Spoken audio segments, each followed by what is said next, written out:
I'll be going through the automatic grading that we're working on, supported by Travis CI. We'll first look at the repo that we're going to be working on.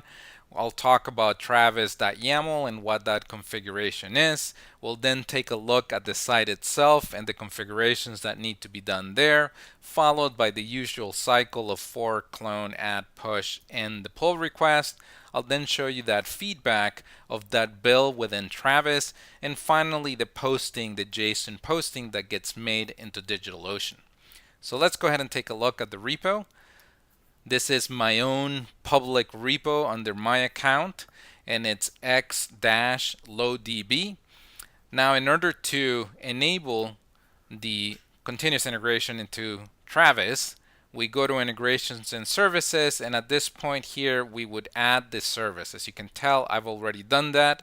So when I type Travis CI, it does not show up because I've already done it. If you haven't done it, that's where you do it.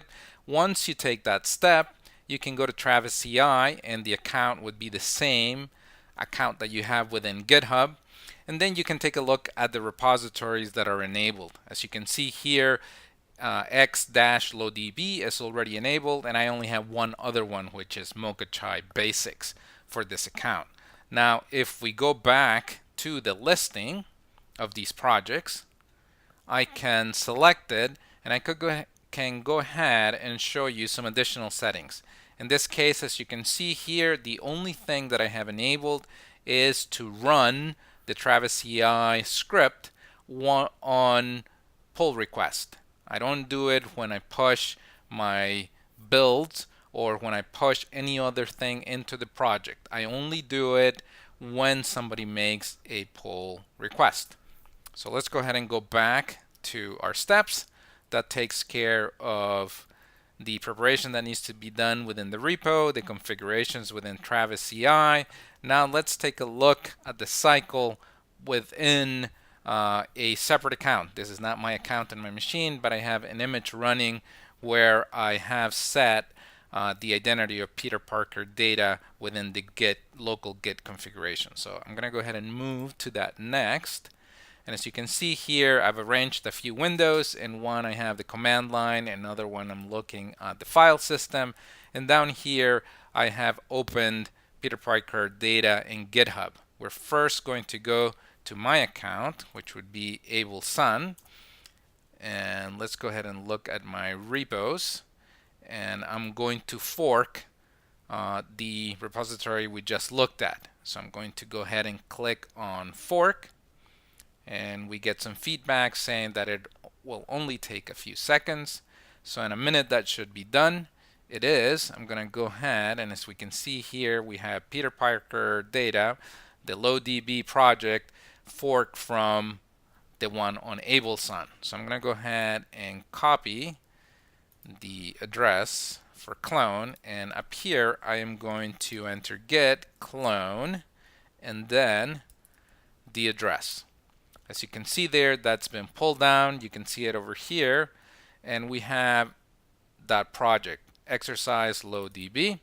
If I go into it, you can see there that I have the folder for starter code.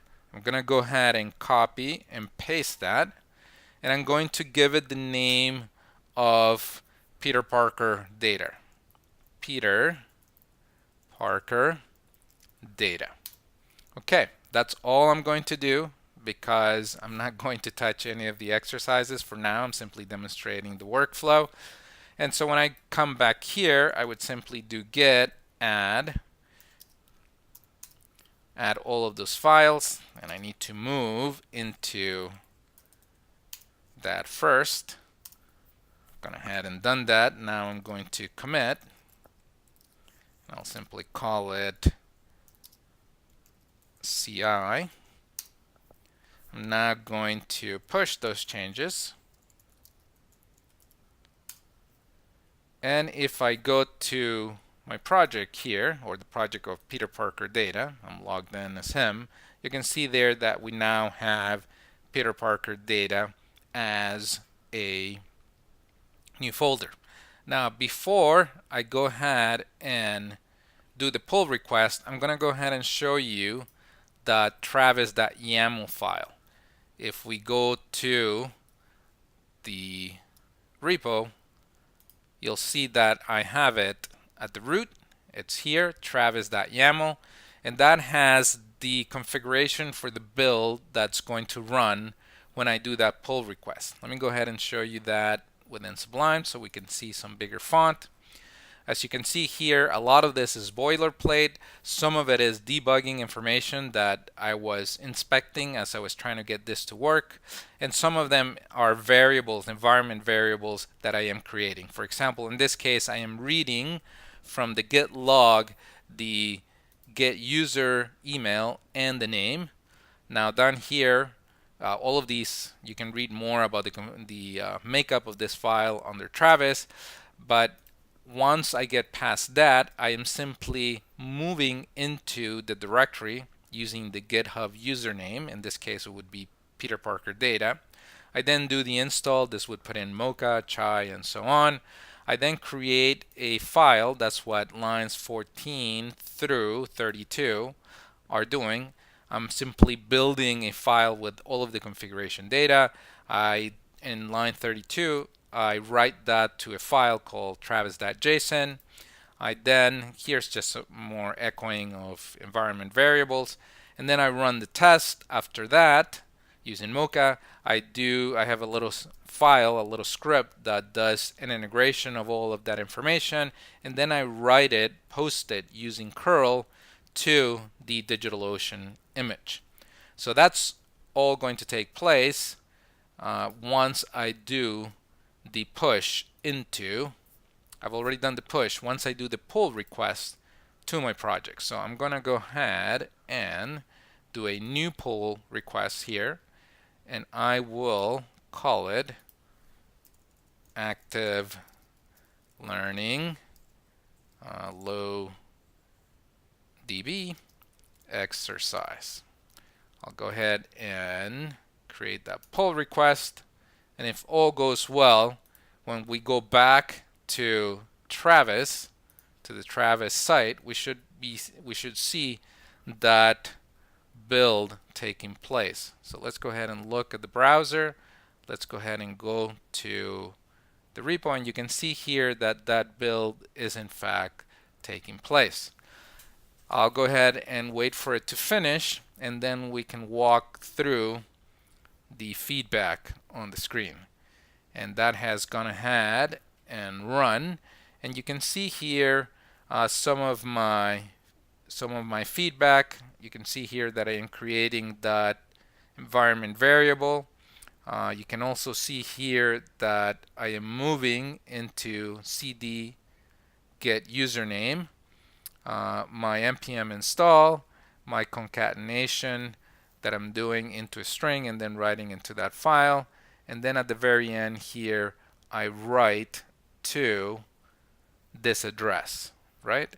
And so if everything went well, I'm going to go ahead and show you the window where I am connected to Ubuntu. As you can see here, I am connected to 162.243, and that's simply the IP of the image that I am running in DigitalOcean. And you can see here everything that was written. I've written multiple times. So I believe it starts here with this array, and you can see the results of this test. All of them failed because no work was done, but you can see there the results. And then at the very end, you can see there that long string that I was building where I was capturing the environment variables. And you can see as well here that the email is peterparker.data@gmail.com. The owner name is Peter Parker Data. So that is a full cycle of a fork. Well, let me go back here to the notes. This is a full cycle of creating the repo, adding the travis.yaml, doing the student cycle that would be fork clone, add push, and pull request, doing that pull request at the very end, looking at the build within Travis, posting some of that data onto DigitalOcean. So I'm going to go ahead and create some keys for those of you that will be working on this part. I'll distribute that, and let me just make one more comment. When you log into this image, I'm going to go ahead and stop my server here. You can see the path.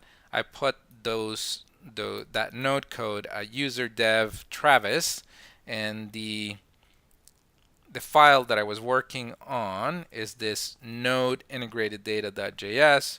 If I do more on that, you can see what's going on.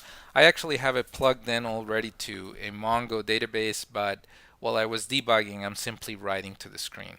So let me go ahead now and finish up this video, and I'll go ahead and share some of the connection information afterwards. So take care, and I'll talk to you in our next meeting. Bye.